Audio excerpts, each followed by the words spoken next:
ছোট নদীর দুপাশে দুই দেশ, একদিকে বাংলাদেশ সীমান্তে নেই কোনো প্রতিবন্ধকতা, অন্যদিকে ভারত সীমান্তে কাঁটাতারের বেড়া। তবে ৭৮ কিলোমিটার দীর্ঘ ঝিনাইদহ জেলার সীমান্তের ১০ কিলোমিটার এলাকার দুপাশেই অরক্ষিত।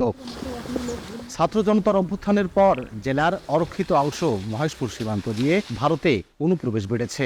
স্থানীয়দের অভিযোগ, দালাল সিন্ডিকেটের মাধ্যমে দেশের বিভিন্ন স্থান থেকে মানুষ এসে রাতের আঁধারে সীমান্তে জড়ো হন। লাখ লাখ টাকার বিনিময়ে আইন শৃঙ্খলা বাহিনীর চোখ ফাঁকি দিয়ে রাতেই সীমান্ত পার হন তারা। গত ১.৫ মাসে বিজিবির হাতে আটক হয়েছে ১৪ পাচারকারী সহ ২৫০ মানুষ। দুষ্কৃতিকারী যারা আছে তারা বিভিন্ন ধরনের জিনিসগুলো তারা পাচার করে থাকে। বিজেপিরাও কিন্তু আপ্রাণ চেষ্টা করছে। বহুত লোক সেরকম আমাদের এলাকা থেকে দেখলাম, বেশ কিছু লোককে ধরেছে, চালান দিচ্ছে।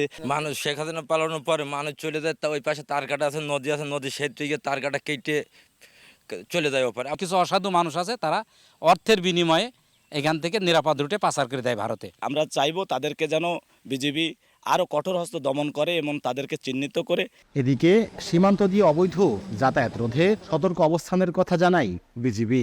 বিজিবি সদস্যদের উদ্যম এবং তাদের যে ঐকান্তিক প্রচেষ্টা এবং সার্বক্ষণিক নতুন বাংলাদেশ গড়ার যে স্বপ্ন, সেই স্বপ্ন নিয়েই তারা আসলে সামনে এগিয়ে যাচ্ছেন।